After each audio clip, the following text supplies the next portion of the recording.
50,000 नौकरियां दे के थोड़े सामने खड़ा जी। 50,000 नौकरियां हो गई। भगवंत मान जी की जो नई सरकार है ये नई जॉब्स देने में बहुत अव्वल है। ਮੈਨੂੰ ਇਹ ਨੌਕਰੀ ਪੂਰੀ ਮੈਰਿਟ ਦੇ ਆਧਾਰ ਤੇ ਮਿਲੀ ਹੈ, ਕੋਈ ਸਿਫਾਰਿਸ਼ ਨਹੀਂ ਹੋਈ, ਕੰਮ ਪੂਰੇ ਪਾਰਦਰਸ਼ੀ ਢੰਗ ਦੇ ਨਾਲ ਹੋਇਆ। ਪੰਜਾਬ ਸਰਕਾਰ ਦਾ ਬਹੁਤ ਧੰਨਵਾਦ ਕਰਦਾ ਜਿਨ੍ਹਾਂ ਨੇ ਸਾਨੂੰ ਅਪਰਚੂਨਿਟੀ ਲਿਆ ਕੇ ਦਿੱਤੀ। ਮਕੈਨੀਕਲ ਇੰਜੀਨੀਅਰਸ ਨੂੰ ਵੀ ਰਿਕरूट ਕੀਤਾ। अब तक 50,000 से अधिक सरकारी नौकरियां युवाओं को प्रदान की जा चुकी हैं। ये है नया पंजाब, ये है रंगला पंजाब। नमस्कार, दिन भर की बड़ी खबरों में आपका स्वागत है। मैं हूं आपके साथ अंशिता। आज इस बुलेटिन में बात होगी सुप्रीम कोर्ट के फैसले पर उपराष्ट्रपति के सवालों की, अमेरिका से निकाले गए भारतीयों पर घिरी मोदी सरकार की। देखेंगे बीजेपी नेता ने क्यों मोदी ट्रंप मुलाकात पर उठाए सवाल, राहुल गांधी ने ड्रोन तकनीक को लेकर केंद्र से पूछे क्या सवाल। देखेंगे नीतीश कुमार की दिल्ली यात्रा को लेकर शुरू हुई सियासत को, और बुलेटिन के आखिर में देखेंगे जाने माने कार्टूनिस्ट इरफान की किस खबर पर पड़ी तिरछी नजर। लेकिन दिन भर की तमाम बड़ी खबरों से पहले एक नजर आज की सुर्खियों पर। महाकुंभ भगदड़ को लेकर सपा मुखिया का योगी सरकार पर करारा तंज। अखिलेश यादव बोले सरकार डिजिटल कुंभ की बात कर रही है लेकिन सही डिजिट नहीं दे रही। जम्मू कश्मीर का 7 मार्च को पेश हो सकता है बजट, सीएम उमर अब्दुल्ला ने दी जानकारी। 3 मार्च से शुरू हो रहा राज्य विधानसभा का 28 दिवसीय बजट सत्र। संकट में पूर्व सीएम गुलाम नबी आजाद की पार्टी डीपीएपी का अस्तित्व, पूर्व विधायक गुलजार बानी, अमीन भट्ट, पूर्व मंत्री ताज मोहिदुद्दीन और गुलाम मोहम्मद सरूरी कांग्रेस में होंगे शामिल। लव जिहाद के खिलाफ कानून लाने की तैयारी में महाराष्ट्र सरकार, 7 मेंबर्स का बनाया पैनल, दूसरे राज्यों के कानून की स्टडी कर सरकार को देगा सुझाव। ये तो थी सुर्खियां। अब बात आज की सबसे बड़ी खबर की। 19 फरवरी को सुप्रीम कोर्ट चुनाव आयुक्तों की नियुक्ति के मामले में सुनवाई करने वाला है, लेकिन उससे पहले उपराष्ट्रपति जगदीप धनखड़ ने बड़ा बयान दिया है। उन्होंने सुप्रीम कोर्ट की सुनवाई पर ही सवाल खड़े कर दिए हैं। सवाल किया है कि आखिर सीजीआई को सीबीआई, ईसीआई की नियुक्ति के पैनल में क्यों होना चाहिए। अब धनखड़ के बयान को सुप्रीम कोर्ट पर दबाव बनाने की कोशिश माना जा रहा है। उपराष्ट्रपति जगदीप धनखड़ ने कहा कि सीबीआई डायरेक्टर या अन्य बड़े अधिकारियों यानी चीफ इलेक्शन कमिश्नर के सिलेक्शन पैनल में चीफ जस्टिस ऑफ इंडिया कैसे हिस्सा ले सकते हैं। न्यायिक सक्रियता और अतिक्रमण के बीच की रेखा पतली है, लेकिन लोकतंत्र पर इसका प्रभाव मोटा है। उन्होंने कहा कि ये बात हैरान करती है कि हमारे जैसे देश या फिर किसी भी लोकतंत्र में भारत के मुख्य न्यायाधीश सीबीआई डायरेक्टर के चयन में कैसे भाग ले सकते हैं। क्या इसके लिए कोई कानूनी तर्क हो सकता है? बता दें कि सीबीआई डायरेक्टर की नियुक्ति Delhi special police establishment act 1946 के आर्टिकल 4A के तहत की जाती है।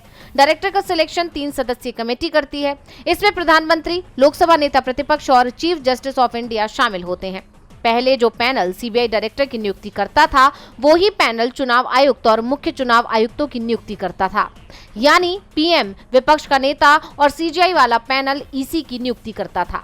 लेकिन मोदी सरकार ने कानून बनाकर इस पैनल से सीजीआई को बाहर कर दिया। इस मामले में 19 फरवरी को सुप्रीम कोर्ट में सुनवाई होनी है। ऐसे में कोर्ट की सुनवाई से पहले उपराष्ट्रपति के बयान को कोर्ट पर दबाव बनाने की रणनीति का हिस्सा बताया जा रहा है। बता दें कि 17 फरवरी को नए मुख्य चुनाव आयुक्त की नियुक्ति को लेकर पीएम मोदी की अध्यक्षता वाले पैनल की बैठक है।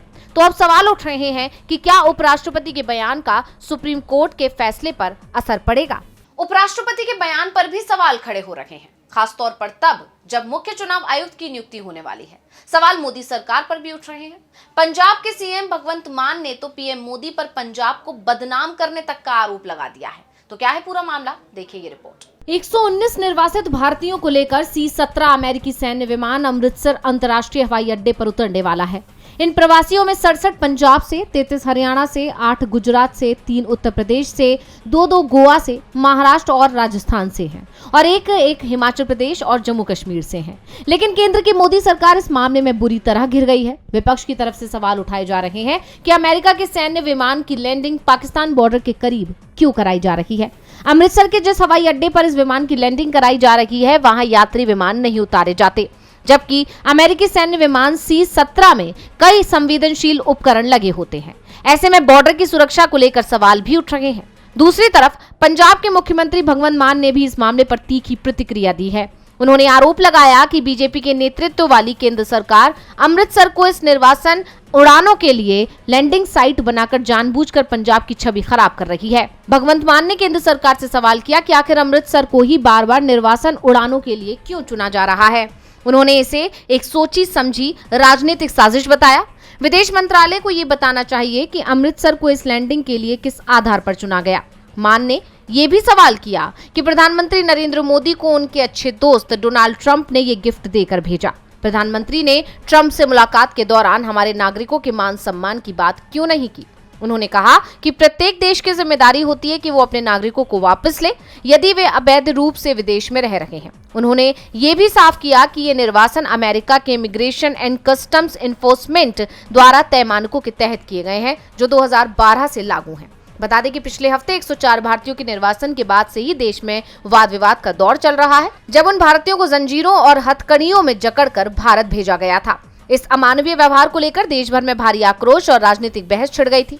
विपक्ष ने इस मुद्दे को संसद में भी उठाया था और अब एक बार फिर सरकार घिर गई है। हर विमान पंजाब ही क्यों आ रहा है? विपक्ष इस पर सवाल उठा रहा है तो बीजेपी के अंदर भी इसे लेकर नाराजगी दिखाई दे रही है। सवाल पूछे जा रहे हैं कि क्या पीएम मोदी की अमेरिका यात्रा पर यही समझौता हुआ था? बीजेपी के पूर्व सांसद ने तो पीएम के अमेरिका दौरे को लेकर तीखा तंज तक कस दिया है। तो क्यों मोदी और ट्रंप की मुलाकात से नाराज दिख रहे हैं बीजेपी के नेता? देखिए ये रिपोर्ट। पीएम मोदी के अमेरिका दौरे को लेकर कई तरह के सवाल उठ रहे हैं कि आखिर क्यों प्रधानमंत्री अमेरिका के राष्ट्रपति के दबाव में हैं। जिस तरह से मोदी ने ट्रंप के सामने भारतीय अवैध अप्रवासियों की अपमानजनक वापसी का मुद्दा नहीं उठाया और डोनाल्ड ट्रंप की तमाम शर्तों पर सहमति जताई, उसे लेकर इस तरह के सवाल खड़े हो गए हैं।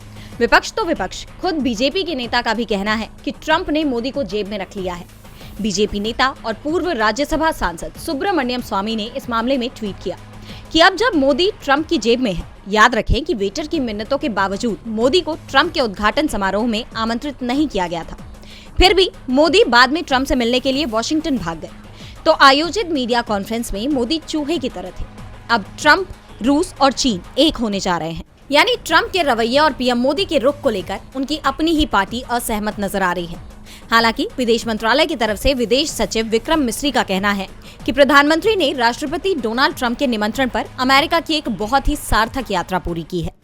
वहीं अगर बात करें अमेरिकी मीडिया की, तो न्यूयॉर्क टाइम्स में कहा गया कि टैरिफ मामले में जैसे को तैसा नीति का ऐलान करके भारत और अमेरिका के व्यापारिक संबंधों की डगर को मुश्किल बनाने के कुछ ही घंटों बाद डोनाल्ड ट्रंप ने भारत के प्रधानमंत्री नरेंद्र मोदी के साथ व्हाइट हाउस में संयुक्त प्रेस कॉन्फ्रेंस की। इस लेख में कहा गया कि नरेंद्र मोदी ऐसे राष्ट्र प्रमुख बन गए हैं जिन्होंने ट्रंप की मांगों के मुताबिक आगे बढ़ने पर बात करके उन्हें संतुष्ट किया। यानी अमेरिकी मीडिया ने भी पीएम मोदी के इस दौरे में भारत को झटका लगने की बात कही है।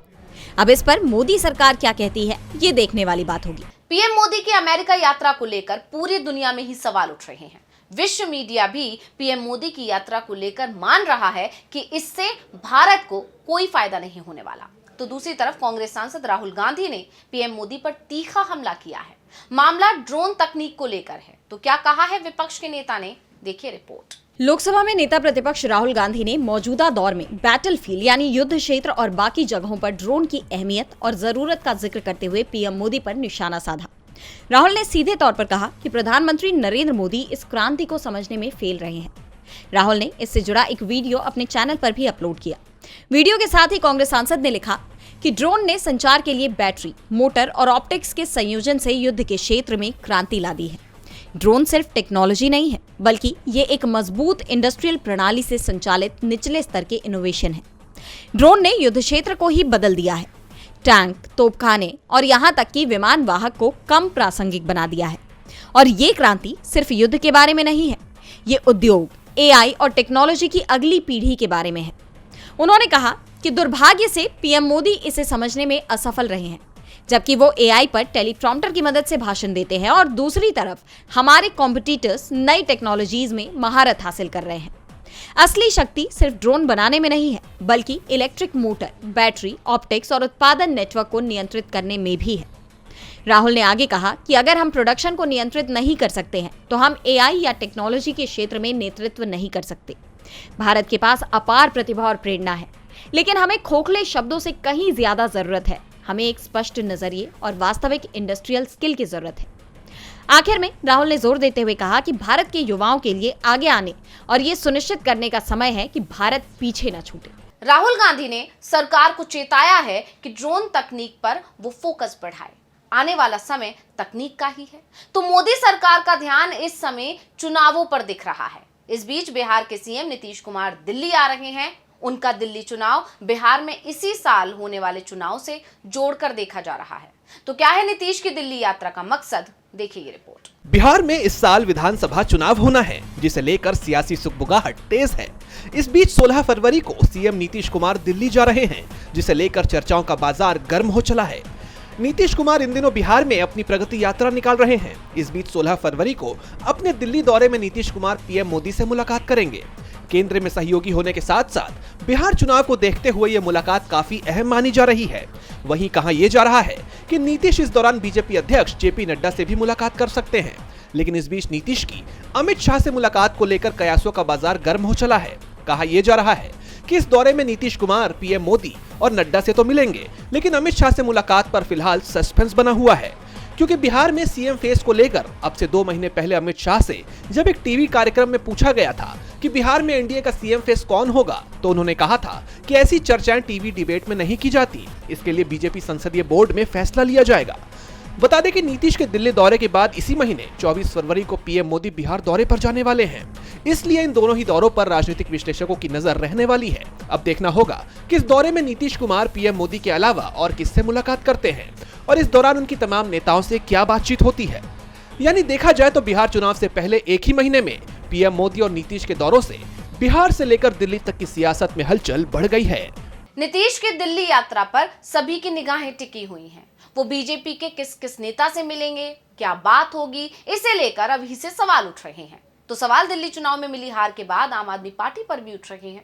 आप में टूट की आशंका जताई जा रही है, तो केजरीवाल की भी मुश्किल बढ़ती दिख रही है। सीवीसी जांच के आदेश हो गए हैं, तो क्या है पूरा मामला, देखेंगे रिपोर्ट में। दिल्ली के पूर्व सीएम अरविंद केजरीवाल के खिलाफ बीजेपी ने अपनी घेराबंदी भी तेज कर दी है।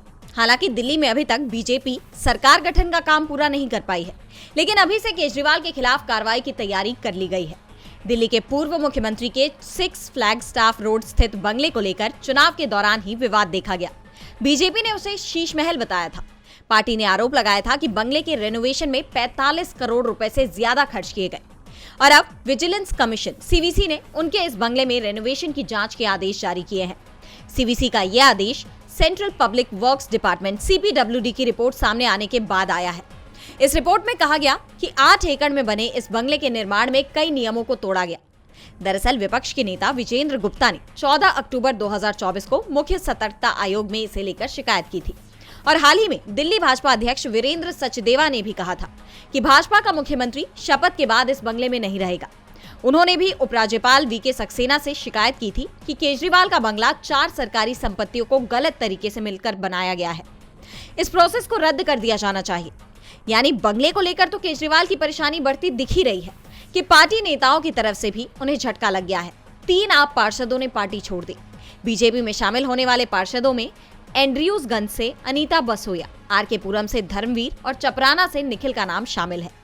पहले से ही कई पार्षद पार्टी से नाराज चल रहे थे और ऐसे में अब 3 पार्षदों के पाला बदलने से नगर निगम के समीकरण भी बदलते दिखाई दे रहे हैं।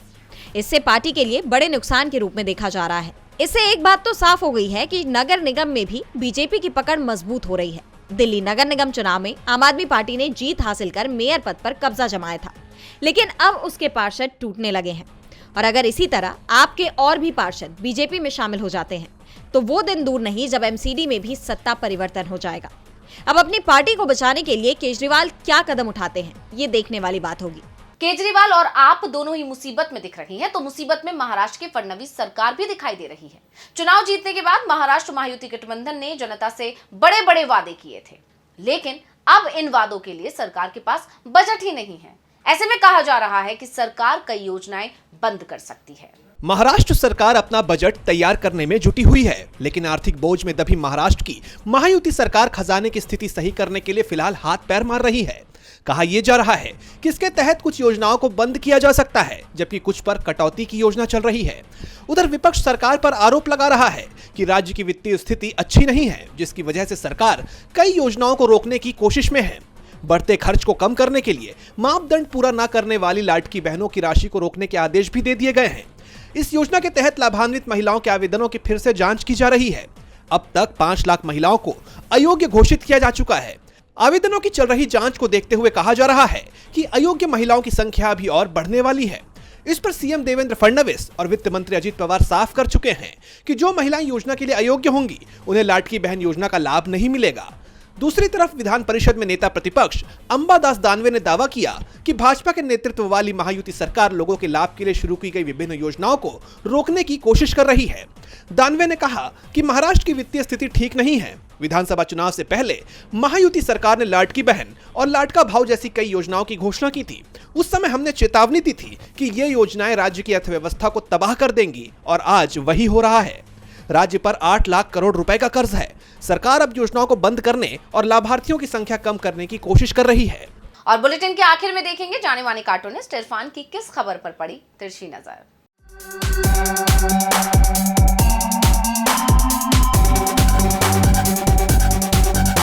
आम आदमी अब दिल्ली की सरकार में नहीं सड़कों पर दिखाई देगा, क्योंकि अब वहां पर खास आदमी की सरकार जो बन रही है। दिल्ली की एमसीडी में भी आज झटका लगा है केजरीवाल को। वहां पर 3 पार्षदों ने बीजेपी का दामन थाम दिया और बीजेपी ने ये बता दिया है कि यहाँ पर भी वो बिना वोट लिए, बिना जीते हुए भी अपनी सरकार, अपना प्रशासन बना लेगी। वैसे भी बीजेपी को सरकार में आने के बाद में केजरीवाल से बदले निकालना है और जगहों के नाम भी तो बदलना है।